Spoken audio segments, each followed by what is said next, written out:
அனைவருக்கும் அனைவருக்கும் வணக்கம். இன்று பாராளுமன்றத்தில் வார்த்தையை விட்டுவிட்டு கஷ்டப்படாதீர்கள் என்று கோபப்படாதீர்கள். ஒரு விஷயம் நான் என் வாழ்க்கையில் நடந்த விஷயத்தை நான் சொல்கிறேன். அதை பற்றி கேட்டு அதுக்கப்புறம் ஒருவரிடம் பேசும்போது செய்திகள் காட்டும்போது பிரச்சனைகள் வரும். அது பிரச்சனைகள் பற்றி பேச வேண்டும்.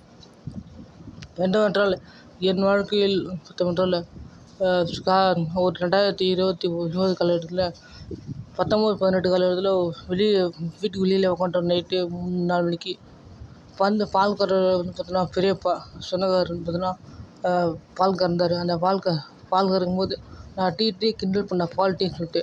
அடுத்த நாள் போய் பால் வாங்க சொல்லிட்டு நான் போய் பால் வாங்குறேன். போயிட்டு பால் வாங்கிட்டு அந்த வீட்டில் ஒரு சின்ன பையன் இருப்பான், எங்கள் சொந்தக்கார பையன் தான், சொந்த பெரியப்பன் தான். இதெல்லாம் போயிட்டு சண்டை பிரச்சனை இருந்துச்சு. இதெல்லாம் போயிட்டு அந்த பையன்கிட்ட வீட்டுக்கு போய் திருப்பி தான் அவன் இல்லை, யார் இன்னொரு பொண்ணு இருந்துச்சு, அதுக்கு எதுவும் இல்லை. அதுக்கு 5 ரூபா காசு கொடுத்தேன். பாலுக்கு ஒரு 300 ரூபா பால் இருக்குது, எக்ஸ்ட்ராவே பால் கொடுத்தாங்க. இன்னும் காசும் கொடுத்துட்டேன் அடுத்த நாள். அதனால் பார்த்தீங்கன்னா நான் ரொம்ப பிரச்சனை பண்ண ஆரம்பிச்சிட்டேன். பார்த்தீங்கன்னா காசு எடுத்து போய் தர்றது, இதெல்லாம் பார்த்தீங்கன்னா ரொம்ப ஒரு பிரச்சனை போச்சு. சண்டை இருக்க வீட்டில் நான் போய் உறவு பண்ணுறேன்னு இல்லை, நான் ஒரு கிண்டல் பண்ணுறேன், அந்த ஆள் கிண்டல் பண்ணுறேன். அந்த நிமிஷத்தில் தான் போனது. அங்கே போன அப்புறம் தான் பார்த்தீங்கன்னா நான் காலைல ஏந்திச்சேன். காத்தால ஏந்திச்சு பார்த்தீங்கன்னா ஒரு 4:45 ஏந்திச்சேன். 4:45 ஏந்திச்சேன். அதில் 4:45 ஏந்திச்சேன். 4:45 பார்த்தீங்கன்னா இதை பற்றி பார்த்தீங்கன்னா அதே அதனால நான் பார்த்தீங்கன்னா யோசித்து பார்க்கும்போது எனக்கே மனசுக்குள்ள பார்த்தா வலிக்குது. ஒரு ஆறாத ரணமா தான் வருது. நம்ம வாழ்க்கையில் வீட்டில் இருக்க ஒரு சின்ன விஷயம் இருந்தால் நான் எங்கள் வீட்டில் எங்கள் அக்காட்ட எங்கள் அம்மாட்ட பார்த்தீங்கன்னா கற்றுவேன். உண்மையிலே தான் நானும் கற்றுவேன், நான் திட்டுவேன். அது மாதிரி நிறைய வாட்டி திட்டுவேன், சண்டை வரும்.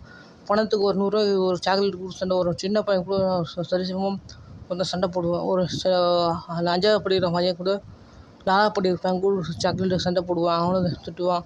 இதெல்லாம் எதுக்கு நம்ம வாழ்க்கையில் பார்த்தோன்னா நம்ம வாழ்க்கையில் பார்த்தோம்னா சண்டை போடாமல் இருக்கிறது நல்லது. ஏன்னா ஒரு சின்ன விஷயம் நடந்த விஷயத்தில் பார்த்தோன்னா சொல்லும்போது அதை நினைக்கும்போது எனக்கு பார்த்தோன்னா காலங்காலத்தில் பார்த்தோன்னா ரொம்ப ஒரு மோசமான ஒரு வழி, ஒரு பைத்தியம் முடிச்சுட்டு நம்ம இந்த அளவுக்கு பண்ணிருக்கோமா இதை நான் மறந்துட்டேன். இப்போ பார்த்தோன்னா 7 வருஷம் 8 வருஷம் ஆகி போச்சு. அந்த 7 வருஷம் ஞாபகம் வருது. காலங்காலத்தில் நான் வந்தோடனே இதெல்லாம் பார்த்துட்டு ஒரு 6வது ஞாபகம் வச்சு அங்கே என்ன வாழ்க்கையில் நடந்துச்சுன்னா, அங்கே நான் போயிட்டு சண்டை வாங்கி வீட்டில் 2 குடும்பத்துக்கும் சண்டை, ஒரு மிகப்பெரிய சண்டை. அதனால் நான் போய் ஒரு 100 ரூபா காசு கொடுத்து அந்த 100 ரூபா காசு 30 ரூபா சொன்னோடனே 30 ரூபா காசு கொடுத்து அந்த திரும்ப அடுத்த நாள் காலையில் அந்த பாலை வாங்கிட்டு அந்த காசுக்கு அவர் 100 பால் ஊற்றி வெளியே கொண்டாச்சு. அந்த பால் ஊற்றி போட்டார். அந்த பால் எங்கள் அம்மா ஊற்ற அது காசு வாங்குற போட்டுன்னு சொல்லிட்டு நான் காலையில் 100 ரூபா திரும்ப காசு கேட்க இதுதான் பெரிய பிரச்சனையே இருந்துச்சு. இது தீர்த்தாச்சு. ஆனால் மனசு கேட்கல.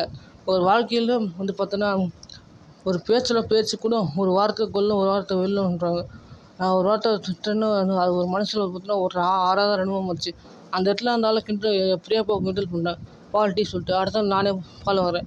நான் விளையாட்டுக்காக தான் பால் வாங்கின காசு 5 ரூபா கொடுத்துட்டேன் அவங்ககிட்ட. வேலை முடிஞ்சிடுச்சு. திரும்ப அவன்கிட்ட பையன்கிட்ட போயிட்டு வீட்டில் போயிட்டு கேட்டேன். அந்த ஆள் சண்டை போட்டேன். திரும்ப பால் காசு தரேன். திரும்ப நான் போய் அந்த ஆள் காசுக்கு பாலை ஊற்றிட்டேன்.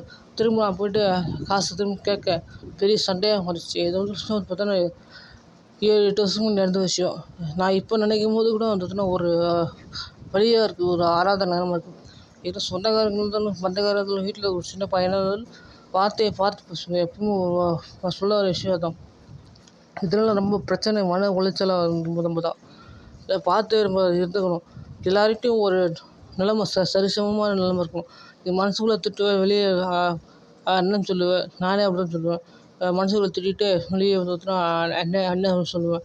அதாவது இன்னத்துக்கு அதனால் வாய் விட்டு பேசுறது ரொம்ப தப்பு. ஒவ்வொரு நொடியிலும் யோசித்து பேசணும். நான் அன்றைக்கி பண்ண செயலால் பார்த்தோன்னா ஒரு வாரத்துக்கு சண்டை கேஸ் மட்டும் இந்த சின்ன ஒரு பிரச்சனையால் என் மனசு நினச்சி பார்க்கும்போது பால் கறக்க அதே நாளில் அதே ஒரு டைமிங் தெரியாது. போனார் பால் கறக்க போனார். அதை யோசித்தா பார்த்தோன்னா இது ஞாபகத்தில் வருது. ஞாபகத்தில் வரும்போது ரொம்ப ஒரு 1/4 மணி நேரத்துக்கு பார்த்தோன்னா என்னால் அசைய கூட முடியல. அதை பற்றி யோசிச்சுட்டு பார்த்தா மனசு வருத்தப்படுது. இதெல்லாம் பார்த்தோன்னா மனசு ஆறாத அனுபவம் வருது. இதில் நானும் இப்போ பல விஷயம் கேட்டுருப்பேன்.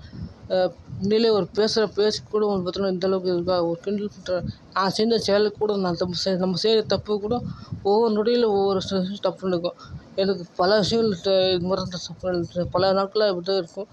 கொஞ்ச நாள் ரிலீஃப் கொஞ்ச நாள் ஒரு ஒரு ஒரு மாதமா நான் சந்தோஷமா இருந்தேன். திரும்ப இப்போ பார்த்தா காலங்காத்தால எந்திரிச்ச உடனே இது மாதிரி ஒரு ஒரு விஷயம் செஞ்சுருக்கோம். அதுக்கு காலைல வந்து தப்பு செஞ்ச தப்புக்கு இப்போ வந்து பார்த்தா அனுபவிக்கிறோம் அவ்வளோதான். ஒரு ஆறாவது வருஷமா மறுபடியும் பார்த்தா அப்போ வாழ்க்கையில் நல்லது நடக்குது. உண்மையிலேயே